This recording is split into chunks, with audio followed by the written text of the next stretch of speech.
ከ3 ዓመታት በፊት በትግራይ የነበረው የተኩስ ድምጽ ሲረግብ ዓለም በረጅሙ ተንፍሶ ነበር። ዛሬ ግን ያ የሰላም ተስፋ በቋፍ ላይ ያለ ይመስላል። ህወሓት ስልጣን መልሶ ለመቆጣጠር ያደረገው እርምጃ፣ በድንበር ላይ የሚታየው የፌዴራል ጦር እንቅስቃሴና በሱዳን ተፈጸሙ የተባሉት አስደንጋጭ የድሮን ጥቃት ውንጀላዎች የአፍሪካ ቀንድን ዳግም ወደ አውዳሚ ጦርነት አፋፍ ገፍተውታል። የፕሪቶሪያው የሰላም ስምምነት ለህወሓት ጊዜ መግዣ ብቻ ነበርን? በዚህ ቀጠናዊ የሞት ሽረት ውጥንቅጥ ውስጥ ከጀርባ ሆኖ ገመድ የሚጎትተው ማን ነው? ጤና ይስጥልኝ። ይህ የምልከታ ትንታኔ ነው።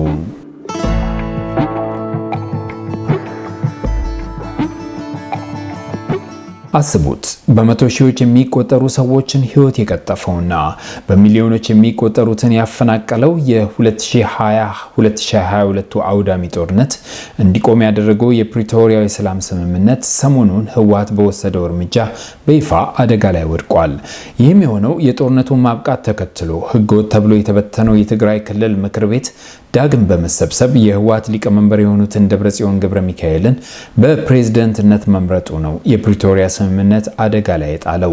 ይህ ዝም ብሎ ዜና አይደለም። በሌተናል ጀነራል ታደሰ ወረደ የሚመራውንና በፌዴራል መንግስቱ እውቅና የተሰጠውን ጊዜያዊ አስተዳደር በቀጥታ የሚገዳደር ብሎም ስምምነቱን ገደል የሚያስገባ ከባድ እርምጃ ነው። ስለዚህ ዛሬ ይህ ውሳኔ ግጭትን ዳግም እንዴት ሊቀሰቅስ እንደሚችል፣ የፌዴራሉ መንግስት ምን ምላሽ ሊሰጥ እንደሚችል፣ እንዲሁም ሱዳንን፣ ግብፅንና ኤርትራን ያካተተው የውክልና ወይም ፕሮክሲ ጦርነት ቀጠናውን እንዴት እያመሰቃቀለው እንደሆነ አብረን እንመረምራለን።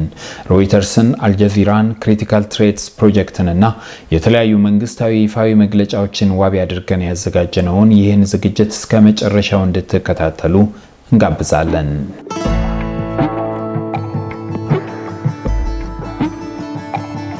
ወደ ዋናው ጉዳያችን ስንገባ ኤፕሪል 19 እና 20 የህወሓት ማዕከላዊ ኮሚቴ ምን እንዳለ ታስታውሳላችሁ? በሰላም ስም ታግዶ የነበረውን ከጦርነት በፊት የነበረውን የክልል መንግስት ዳግም ወደ ስልጣን መልሳለሁ ነበር ያለው። ምክንያቱ ደግሞ የፌዴራል መንግስቱ የፕሪቶሪያውን ስምምነት ጥሷል የሚል ነው። ታደሰ ወረደን አሁንም በስልጣን ላይ ማቆየቱ፣ የአማራ ኃይሎች ከአወዛጋቢ ግዛቶች ሙሉ በሙሉ አለመውጣታቸው፣ የበጀት ቅነሳ፣ ከ2025 ጀምሮ የተጣለው የነዳጅ እገዳና ወታደራዊ እንቅስቃሴዎች የህወሓት የክስ መነሻዎች ነበሩ። ግን እኮ አስገራሚው ነገር ፌዴራል መንግስቱን ስምምነት ጥሰሃል እያለ ራሱ አፍርሶት የነበረውን ምክር ቤት ሚያዝያ 5 ላይ ሰብስቦ ደብረጽዮን ገብረ ሚካኤልን ፕሬዝዳንት አድርጎ ሾመ። ይህ እርምጃ በ2.8 ሚሊዮን ህዝብ የተመረጠውን ሉዓላዊ ስልጣን መመለስ ነው ቢልም ጊዜያዊ አስተዳደሩን ጨምሮ በርካታ አካላት ግን የፕሪቶሪያውን ስምምነት በይፋ እንደመናድ ቆጥረውታል። ይህ ውሳኔ ታዲያ ትልልቅ አደጋዎችን ይዞ መጥቷል። አንደኛው የትግራይን የውስጥ ፖለቲካ መሰንጠቁ ነው። ህወሓት እንደሚታወቀው በምርጫ ቦርድ ከፖለቲካ ፓርቲነት ስለተሰረዘ በ2026 ምርጫ መሳተፍ አይችልም። በምትኩ ስምረት የተባለ አዲስ ፓርቲ እውቅና አግኝቷል። የአሁኑ የህወሓት ውሳኔ ደግሞ ይበልጥ በውስጡ ክፍፍል ሊፈጥር እንደሚችል የሚናገሩ በርካቶች ናቸው። የትግራይ ታጣቂዎች ወይም ቲዲኤፍ ሙሉ በሙሉ ትጥቅ ባልፈታበት ሁኔታ ይህ የፖለቲካ ሽኩቻ ክልሉን ወደ እርስ በርስ ግጭት ሊያስገባውም እንደሚችል እየተነገረ ነው። ሁለተኛውና የከፋው ደግሞ ዳግም ጦርነት የመቀስቀሱ ጉዳይ ነው። ገና ከጥር 2026 ጀምሮ የፌዴራልና የትግራይ ኃይሎች ግጭት ውስጥ መግባታቸው እንዲሁም የድሮን እንቅስቃሴዎች መኖራቸው የጦርነት ደመና ዳግም እንዲያጠላ አድርጎታል። በኤክስ ወይም ትዊተር ላይ የትግራይ ነዋሪዎች በመቀሌ ላይ የጦር ጀቶች እያንዣበቡ ነው እያሉ መጻፋቸው የህዝቡን ስጋትና ሰብአዊ ቀውሱ ሊያመጣ የሚችለውን መዘዝ በግልጽ ያሳያል።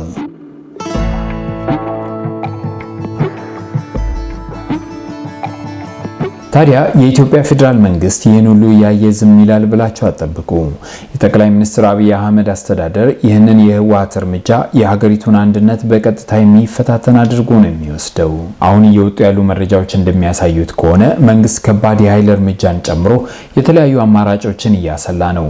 በህግ በኩል የህወሓትን ውሳኔዎች በፍርድ ቤት ውድቅ ሊያስደርግ እና ምርጫ ቦርድ የወሰነውን ስረዛ ሊያስፈጽም ይችላል። በወታደራዊ መስክ ደግሞ መከላከያ ሰራዊት በትግራይ አዋሳኝ አካባቢዎች በተጠንቀቅ ቆሟል።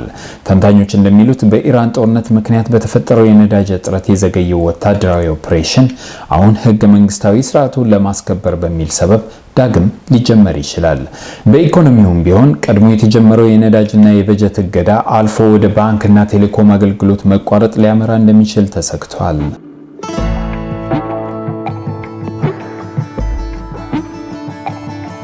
ነገሩ እዚህ ላይ የሚያበቃ አይመስልም። ወደ ቀጠናው መስፋፋቱ አይቀሬ ነው።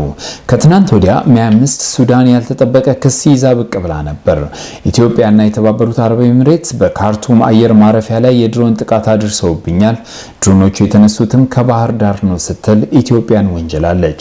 አምባሳደሯንም ከአዲስ አበባ ጠርታ በምትፈልገው ጊዜ ያጸፋ እርምጃ እንደምትወስድ ዝታለች። የኢትዮጵያ የውጭ ጉዳይ ሚኒስቴር ግን ወዲያውኑ ይህ መሰረተ ቢስ ክስ ነው ብሎ አስተባብሏል። እንዲያውም መልሶ ሱዳንን የህወሓት ቅጥረኞችን በሱዳን ጦርነት ውስጥ በመጠቀምና በኢትዮጵያ ድንበር ላይ ትንኮሳ በመፈጸም ከሷል። ይህ እንግዲህ የሚያሳየን የህወሓት ዳግም ማንሰራራትና የሱዳን ቀውስ እንዴት እንደተቆራኙ ነው። ሱዳን ታሪካዊ በሆነ መንገድ የኢትዮጵያን አማጽያን የመደገፍ ረጅም ልምድ አላት። በተለይም ከደርግ ዘመን ጀምሮ ለህወሓት የኋላ ደጀን በመሆን ማገልገሉ አይዘነጋም። በቅርቡ በትግራዩ ጦርነት ወቅትም ቢሆን ይህ አፍራሽ ሚናዋ በግልጽ ታይቷል። ሱዳን ለህወሓት ታጣቂዎች የሎጂስቲክ ድጋፍ በመስጠት የስልጠና ካምፖችን በተለይም በስደተኛ ጣቢያዎች ሽፋን በማዘጋጀት እንዲሁም ግብፅን ከመሳሰሉ የውጭ ኃይሎች የሚላኩ የጦር መሳሪያዎችን በድንበሯ በኩል ወደ ኢትዮጵያ በማሳለፍ ጉልህ የጣልቃ ገብነት ሚና ተጫውታለች የሚሉ በርካቶች ናቸው። ከዚህ ጋር በተያያዘ ሱዳን የኢትዮጵያን ሉዓላዊነት በመድፈር ረገድ የወሰደችው ሌላው ትልቅ እርምጃ የግዛት ወረራ ነው። የኢትዮጵያ መከላከያ ሰራዊት የህግ ማስከበር ዘመቻን ተከትሎ ወደ ሰሜን የሀገሪቱ ክፍል ማቅናቱን እንደ ክፍተት በመጠቀም የሱዳን ጦር የኢትዮጵያን ሉዓላዊ ግዛት የሆነውን ሰፊና ለም የአልፋሽቃ መሬት በኃይል ወሮ በመያዝ አስከፊ ጥቃት ፈጽመዋል። ይህ የሱዳን ድርጊት የኢትዮጵያን የውስጥ ችግርና መዘናጋት ለራሷ ጂኦፖለቲካዊና የግዛት መስፋፋት ጥቅም እንዴት እንደምትጠቀምበት ፍንትው አድርጎ የሚያሳይ ነው። አሁንም ቢሆን ሱዳን የኢትዮጵያን ሰላም ለማደፍረስ የተለያዩ የኢትዮጵያ አማጽያንን ማስታጠቋን አላቆመችም የሚሉ ክሶች አሉ። ለዚህም እንደ ተጨባጭ ማስረጃ የሚነሳው ከሱዳን ድንበር ተነስቶ ወደ ኢትዮጵያ በተለይም በአማራና ቤኒሻንጉል ጉሙዝ ክልሎች አቅጣጫ ሰርገው ለመግባት ሲሞክሩ በጸጥታ ኃይሎች የተያዙ ዘመናዊ የጦር መሳሪያዎች፣ የስናይፐር ጠመንጃዎች፣ መትረየሶችና ፈንጂዎች፣ ወታደራዊ የመገናኛ ሬዲዮኖችና የሱዳን ጦር መታወቂያ የያዙ የውክልና ታጣቂዎች በተደጋጋሚ መያዛቸው ነው። አሁንም የህወሓት ድንበር ተሻጋሪ እንቅስቃሴዎችና ይህ የሱዳን የማያባራ ትንኮሳና ድጋፍ በተዘዋዋሪ ኢትዮጵያን ወደ ሱዳን ጦርነት ቀውስና ወደ ባሰ ቀጠናዊ አለመረጋጋት ሊያስገባ ይችላል።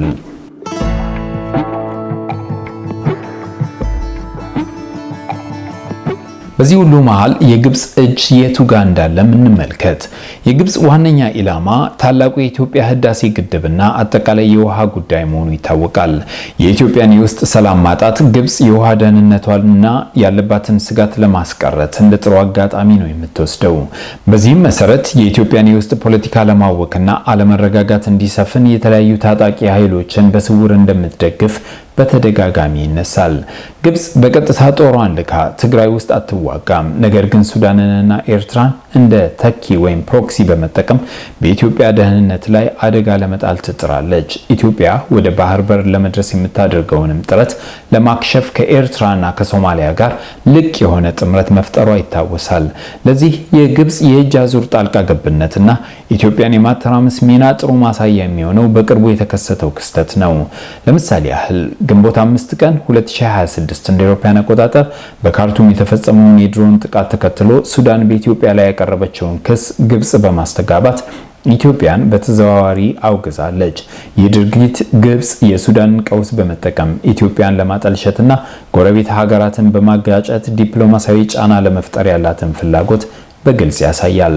በአጠቃላይ በአፍሪካ ቀንድ ያለው አለመረጋጋት በተለይም የትግራይንና የሱዳንን ቀውስ በመጠቀም አዲስ አበባ ላይ ጫና ለማሳደርና የውሃ ፖለቲካዋን ለማራመድ አበክራ ትሰራለች።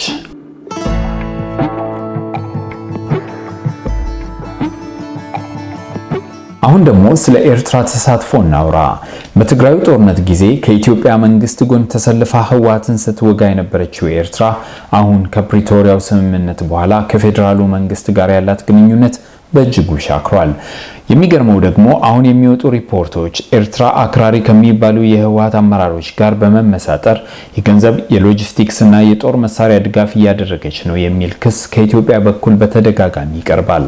ለዚህም እንደ ማሳያ የሚጠቀሰው በቅርቡ በህወሓት አመራሮች መካከል የተፈጠረውን የፖለቲካ መከፋፈል ተከትሎ ኤርትራ የፕሪቶሪያውን የሰላም ስምምነት የሚቃወመውን ወገን በስውር በመደገፍና በማበረታታት እንዲሁም በድንበር አካባቢ የጸጥታ ስጋቶችን በመፍጠር የትግራይ ክልል ወደ ቀድሞ ሰላሙ እንዳይመለስ እያደረገች ያለው ጥረት ነው።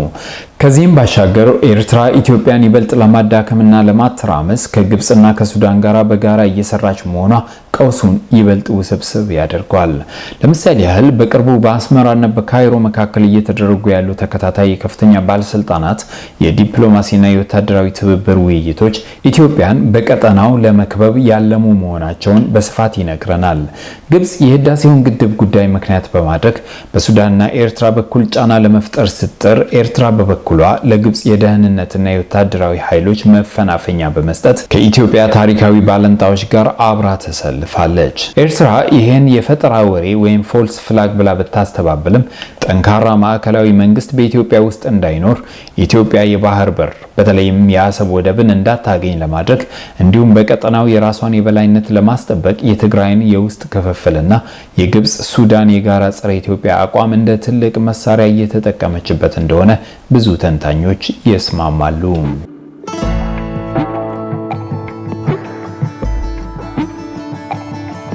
በአጠቃላይ ይህን ውስብስብ የፖለቲካና የጸጥታ ቀውስ ስንመረምር የህወሓት የቅርብ ጊዜ እርምጃዎች በኢትዮጵያ በትግራይ ክልልና በራሱ በትግራይ ህዝብ ላይ እጅግ ከፍተኛ የሆነ የደህንነት ስጋት ደቅኗል።